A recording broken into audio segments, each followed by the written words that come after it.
വിദ്യാർത്ഥിനികളെ, പ്രിയ സുഹൃത്തുക്കളെ, നിങ്ങൾക്ക് എൻ്റെ സ്നേഹാഭിവാദ്യങ്ങൾ. ഇന്ന് ജൂൺ 19 വായനാ ദിനം.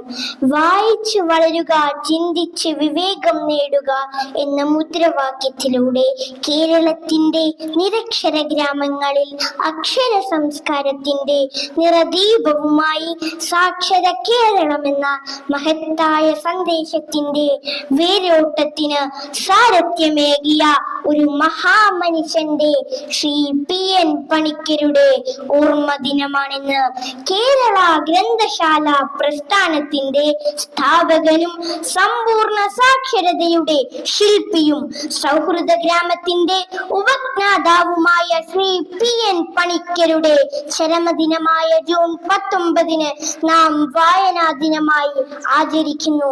വായനയെ കുറിച്ച് ഓർക്കുമ്പോൾ തന്നെയും വായനയുടെ പ്രസക്തി എന്താണെന്ന് ചിന്തിക്കുമ്പോൾ തന്നെ മലയാളികളുടെ മനസ്സിലേക്ക് ഓടിയെത്തുന്ന ഒരു കുഞ്ഞു കവിതയുണ്ട്. വായിച്ചാലും വളരും, വായിച്ചില്ലെങ്കിലും വളരും, വായിച്ചാൽ വിളയും, വായിച്ചില്ലെങ്കിൽ വളയും. കുഞ്ഞുണ്ണി മാഷിന്റെ ഈ കുഞ്ഞു വരികൾ വായനയുടെ മൂല്യം എത്രത്തോളം മഹത്തരമാണെന്ന് നമ്മളോട് വിളിച്ചോതുന്നുണ്ട്.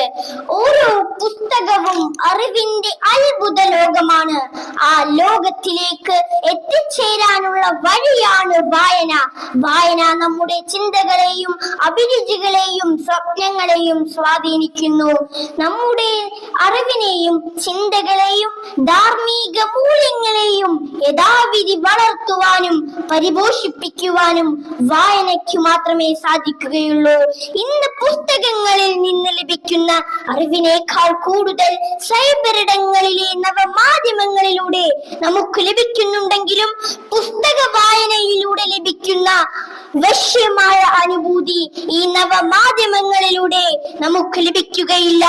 മൊബൈൽ ഫോണിലും കമ്പ്യൂട്ടറിലും അപകടകരവും അനാവശ്യവുമായ വീഡിയോ ഗെയിമുകളിലും ടെലിവിഷൻ ചാനലുകൾ കുട്ടികളുടെ മുൻപിൽ വിളമ്പുന്ന കാൽപ്പനിക ലോകത്തെ അർത്ഥശൂന്യമായ കഥകളിലും പരമ്പരകളിലുമായി നാം നമ്മുടെ സമയവും ബുദ്ധിയും പാഴാക്കരുത്. അതിനാൽ അറിവിന്റെ കലവറയായ പുസ്തകങ്ങളെ നെഞ്ചോട് ചേർത്തു പിടിക്കാനും അധ്യാപകരുടെയും രക്ഷിതാക്കളുടെയും സഹായത്തോടെ നല്ല നല്ല പുസ്തകങ്ങൾ തിരഞ്ഞെടുത്ത് വായന ഒരു ശീലമാക്കാനും അതുവഴി അറിവിന്റെ ഉന്നതമായ സോപാനത്തിൽ എത്തിച്ചേരാനും നമുക്ക് സാധിക്കട്ടെ എന്ന പ്രാർത്ഥനയോടെ ഞാൻ എന്റെ വാക്കുകൾ ഉപസ്മരിക്കുന്നു. എല്ലാവർക്കും എന്റെ വായനാ ദിനാശംസകൾ. ജയ് ഹിന്ദ്.